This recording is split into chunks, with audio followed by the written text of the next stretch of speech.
Well, hey, Bridgeway family, Joel here, and I just wanted to pop on here and give you guys a little bit of insight and update about what we are thinking about resuming in-person gatherings this summer. And first, before we get into our plan, I just wanted to say I'm so proud of you guys.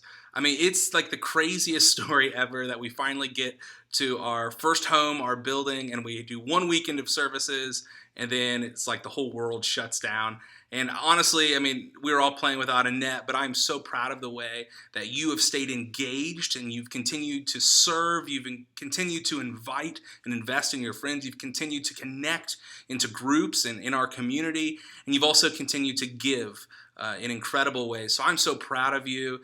Way to go weathering this storm. We are hoping that we are on the tail end of the effects of COVID-19 for us as a church. So let me give you a little bit of insight about the plan that we've developed. I've actually been speaking to some healthcare officials, people that are in the system trying to get their medical advice because, as you know, listening to science and to the experts is really important to us here at Bridgeway. And we've wanted to make sure that the one thing that's guided all of our decisions is love. Love for our church family, love for our community that we want to influence and reach.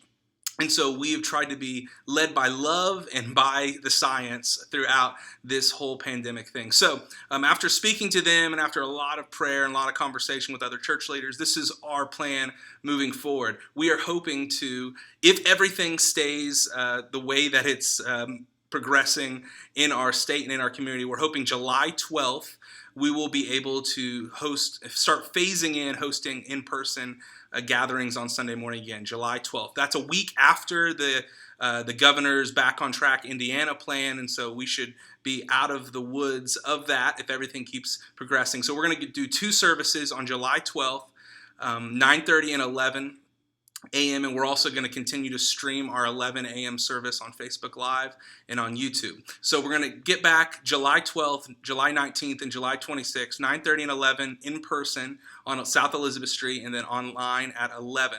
Now here's some of the stipulations as we do July together.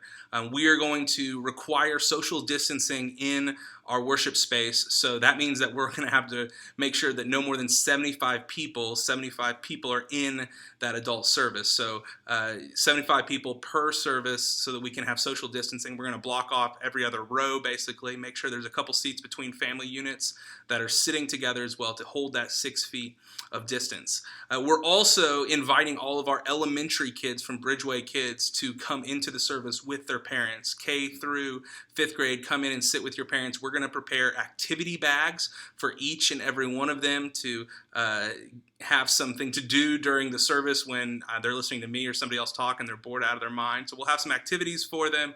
Of course, iPads are permitted during this as well, just to keep anything to keep their attention, right?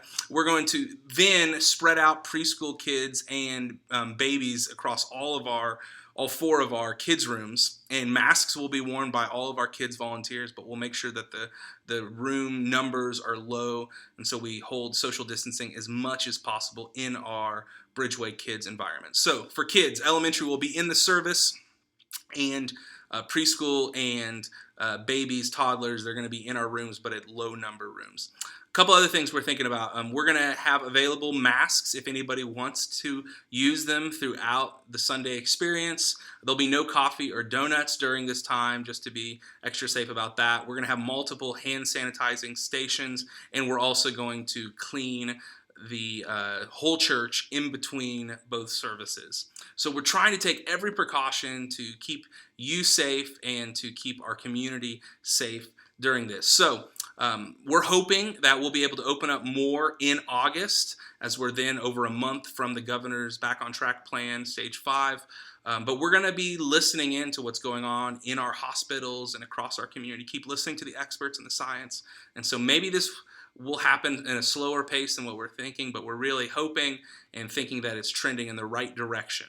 So just to review, July 12th, we'll do our grand reopening, 2 services, but we're capping those at 75 people per adult service, and our kids will be more spread out in our rooms with elementary kids in the service with their parents. We'll do that July 12th, 19th, 26th, and hope that on August 2nd, I believe, the first Sunday in August, we'll be able to open back up even more than that.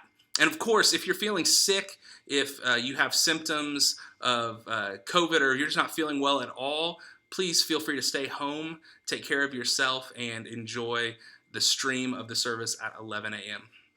All right, that's a little bit of our update. Thanks so much for your patience. Thanks for understanding during this time. We've really tried to lean towards being conservative for your protection and to let love guide us in our decision making. So that's really where we've been. And we're excited to have a plan to be moving forward, to be gathering physically together once again. So I hope you guys will join us this Sunday online for week 2 of our series on James, Oh Brother, at 9:30 or 11. Peace. We'll see you later.